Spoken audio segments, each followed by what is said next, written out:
माननीय मुख्यमंत्री जी के लिए भी और समस्त भाजपा के नेताओं के लिए भी, आप लोगों को राज्य चलाने से पहले इस देश की लोकतांत्रिक व्यवस्था को समझने की जरूरत है। भाजपा के लोगों से मेरा अनुरोध है कि आपका जो नकारात्मक जो नजरिया है उस नजरिए को बदलें। इतने 12 से 13 जो कार्यक्रम रहे हैं डूंगरपुर बांसवाड़ा के, इनके पिछले 2 सालों के अंदर इनमें इनके द्वारा किसी भी प्रकार की क्षेत्र के लिए कोई सौगात नहीं दी गई कि बेड़का आदिवासियों का महाकुंभ है, लेकिन आदिवासी समुदाय के लिए वहां पर किसी प्रकार का जमीन आरक्षित नहीं किया गया है। आदिवासी समाज की हमारी बहन बेटियां वहां जाती हैं, फूल पधराने का कार्यक्रम होता है तो खुले में उनको स्नान करना पड़ता है। जब सरकारों ने कुछ नहीं किया, इसमें दोनों सरकारें आ गई, कांग्रेस आ गई, बीजेपी आ गई, वहां पर आस्था के नाम पे धंधा चलाने वाले जो लोग हैं, ये लोग सरकार कांग्रेस की हो या बीजेपी की हो, सब जगह लाइजनिंग बिठा के दोनों जगह हर सरकारों में छांटगांठ करते हैं। आदिवासी समुदाय के लिए लंबे समय से डिमांड चल रही है कि उस जमीन का 80% जमीन आदिवासी समुदाय के लिए रिजर्व किया जाए, ताकि आदिवासी समुदाय अपना जाए, वहां पर आराम से रह सकता है, खाना बना सकता है, रह सकता है। आदिवासियों का महाकुंभ है और आदिवासियों के महाकुंभ में अगर आदिवासी समाज को जगह नहीं मिलेगी तो राजकुमार रोज हाथ पे हाथ रख के नहीं बैठा रहेगा। भारत आदिवासी पार्टी इस लड़ाई को लड़ेगी। जोहार साथियों, आगामी 16 मार्च 2026 को आदिवासियों के महाकुंभ के नाम से प्रख्यात बेणेश्वर धाम पर हमारे राजस्थान के मुख्यमंत्री भजनलाल जी शर्मा का कार्यक्रम है। जनजाति गौरव दिवस के रूप में उस कार्यक्रम का आयोजन किया गया है। हम भी हमारी ओर से इनका स्वागत अभिनंदन करते हैं और साथ ही ये स्पष्ट करना चाह रहे हैं माननीय मुख्यमंत्री जी के लिए भी और समस्त भाजपा के नेताओं के लिए भी कि आप हमें दुश्मन नहीं समझे। हम भारत आदिवासी पार्टी के जनप्रतिनिधि के रूप में इस क्षेत्र के एक प्रखर सजग प्रहरी हैं और साथ ही एक जिम्मेदार विपक्ष के रूप में अपनी भूमिका निभा रहे हैं हम लोग। तो आप पहले ये स्पष्ट हो जाए कि हम आपके दुश्मन नहीं हैं। आप लोगों को राज्य चलाने से पहले इस देश की लोकतांत्रिक व्यवस्था को समझने की जरूरत है। लोकतंत्र में हमारे संविधान निर्माताओं ने कहा है कि विपक्ष है वो लोकतंत्र की जीवन रेखा है। मतलब विपक्ष मजबूत रहेगा तो सत्ता पक्ष भी सावधान सजग रहेगा, ताकि आम जनता के हित में, क्योंकि विपक्ष क्षेत्र की जो समस्या है उनके बारे में अवगत कराने का काम करते हैं। तो भाजपा के लोगों से मेरा अनुरोध है कि आपका जो नकारात्मक जो नजरिया है उस नजरिए को बदलें और लोकतांत्रिक व्यवस्था को समझें। मैं मेरी बात को शुरू करने से पहले माननीय मुख्यमंत्री जो आ रहे हैं इनके बारे में बताना चाहूंगा कि भजनलाल जी शर्मा मुख्यमंत्री बने तब से लगा के डूंगरपुर और बांसवाड़ा 2 जिलों की बात करें, बांसवाड़ा में लगभग ये 7 से 8 बार उन्होंने दौरे किए। तलवाड़ा में विकास भारत संकल्प यात्रा शिविर, बांसवाड़ा जनजाति गौरव दिवस जो 15 नवंबर को मनाया, 2 अगस्त को पीएम किसान सम्मान निधि का कार्यक्रम किया, 20 सितंबर को हुआ, 24 सितंबर को हुआ और 20 सितंबर के आसपास 2 से 3 दिन का इनका कार्यक्रम रहा। मतलब 7 से 8 बार बांसवाड़ा जिला के इनके दौरे रहे हैं। और वही डूंगरपुर जिले के अंदर मुख्यमंत्री भजनलाल जी शर्मा जब मुख्यमंत्री बने इसके बाद से लगा के 5 दौरे रहे हैं। एक तो आचार संहिता लगी थी, चलो समझ सकते हैं, तो वहां कोई घोषणा नहीं कर सकते हैं, कुआं में कार्यक्रम रहा।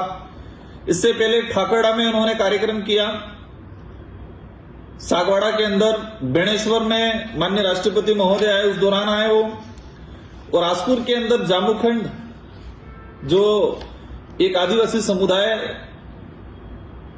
का जो देवस्थल था उसको छीनने का जो षड्यंत्र रचा उस कार्यक्रम में आए। और इनका डूंगरपुर में पिछली बार अंतिम कार्यक्रम रहा था राष्ट्रीय जनजाति गौरव दिवस जो 15 नवंबर 2025 को मनाया गया। मतलब उस प्रकार माननीय मुख्यमंत्री महोदय डूंगरपुर बांसवाड़ा में 12 से 13 दौरे उन्होंने किए। अच्छी बात है अगर कोई राज्य का मुख्यमंत्री इतने दौरे करते हैं, लेकिन ये जानना जरूरी है कि इन दौरों का सकारात्मक परिणाम क्या रहा और इन दौरों के दौरान माननीय मुख्यमंत्री जी ने इस क्षेत्र के लिए क्या सौगात दी, क्या घोषणाएं की क्या अच्छा प्रयास किया, अगर इस बात पे हम सोचेंगे तो रिजल्ट 0 मिलेगा।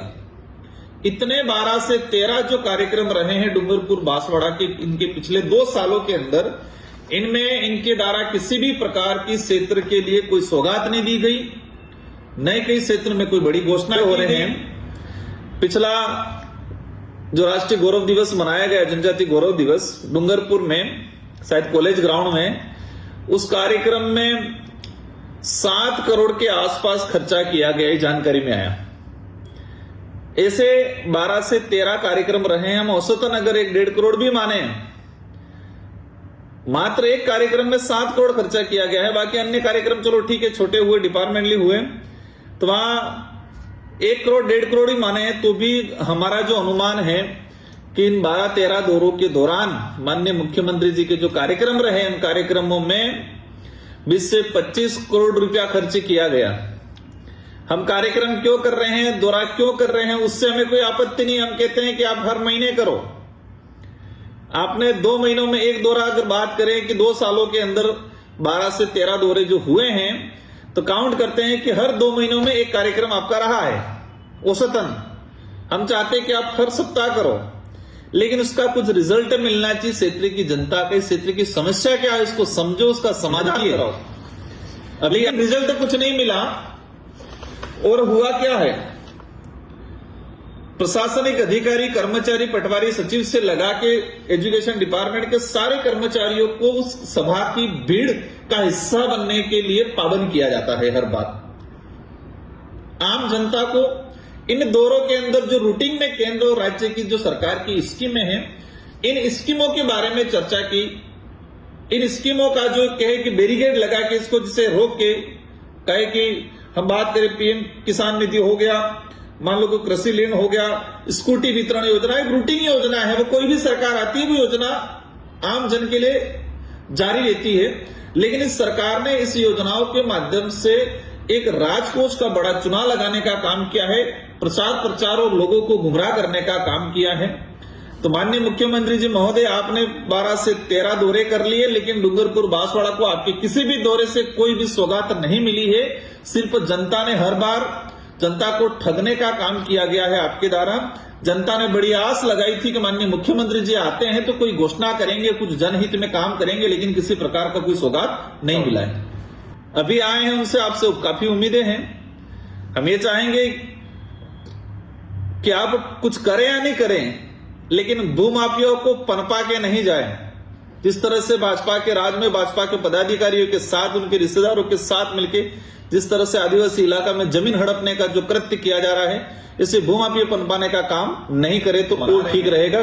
धन्यवाद। बेणेश्वर धाम की कुछ जानकारी देना चाहूंगा आम जनता को भी और माननीय मुख्यमंत्री जी और भाजपा के सारे नेताओं को भी।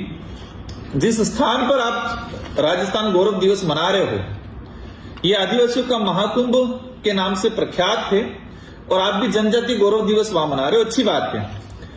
लेकिन इसके बारे में जो हकीकत है, वो हकीकत आपको विचलित करेगा। हालांकि आप जानते होंगे, क्योंकि आपको उनके बारे में चिंता नहीं है, लेकिन फिर भी मैं आपको बताना चाहूं, और इस क्षेत्र की जनता को भी जानना जरूरी है कि बेड़का आदिवासियों का महाकुंभ है, लेकिन आदिवासी समुदाय के लिए वहां पर किसी प्रकार का जमीन आरक्षित नहीं किया गया है। हम लंबे समय से मांग कर रहे हैं कि इस बाहुल्य क्षेत्र में 75% आदिवासी बाहुल्य क्षेत्र है, आदिवासियों का महाकुंभ कहा जाता है, लेकिन आदिवासी समाज का व्यक्ति वहां जाता है उस आस्था स्थल पे, तो नदियों के किनारे इन झाड़ियों में, इन गंदगियों के अंदर खाना बना के, प्रसादी बना के खाने का काम करता है। आदिवासी समाज की हमारी बहन बेटियां वहां जाती हैं, फूल पधराने का कार्यक्रम होता है तो खुले में उनको स्नान करना पड़ता है।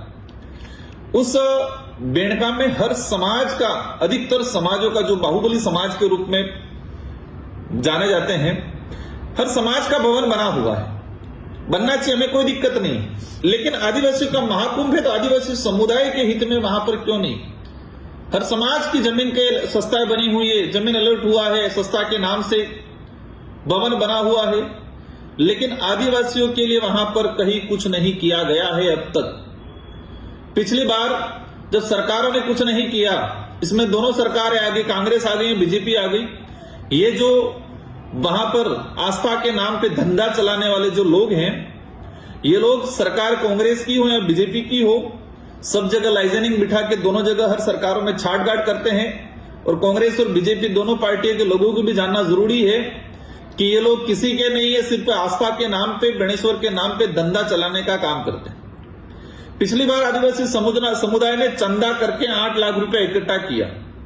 8 लाख रुपए इकट्ठा करके बेणेश्वर में आदिवासी समुदाय के लिए एक जमीन समतल करवाई, ताकि आदिवासी समुदाय का कोई कार्यक्रम हो, आदिवासी समुदाय के लोग आए, वहां बैठे, वहां कोई छोटा मोटा व्यापार का करे, वहां ठहर सकते हैं। 8 लाख रुपए चंदा इकट्ठा करके जमीन समतलीकरण करने का काम किया। लेकिन जो कुंडली मार के जो शोषणकारी लोग वहां बैठे हैं, इन लोगों ने एक षड्यंत्र रचा। माननीय राष्ट्रपति महोदय का दौरा करवा लिया वहां, और उसी जमीन पे हेलीपैड बना दिया, उस जमीन को हथियाने के लिए। जब आदिवासी समुदाय ने विरोध किया, संगठनों ने, तो इन लोगों ने क्या कहा कि आदिवासी समाज से आने वाली राष्ट्रपति महोदय का आप विरोध कर लो। मतलब कैसा षड्यंत्र रचा उस जमीन को हथियाने के लिए। और उस दौरान मुख्यमंत्री महोदय भी आए, जो संगठन विरोध कर रहे थे उनको पाबंद किया गया, उन पर मुकदमे दर्ज किए।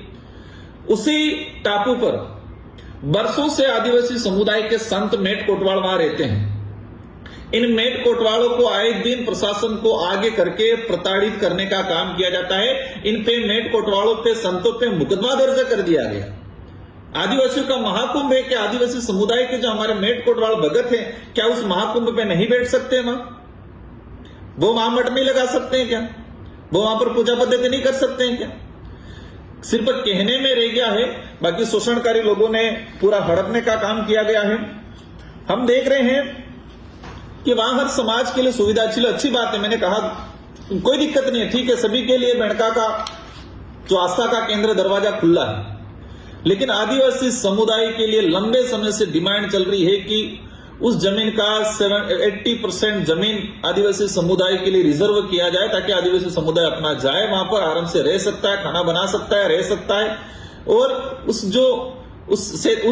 मतलब जगह का जो महत्व है, उस महत्व के अनुरूप अपनी क्रियान्विति कर सकता है।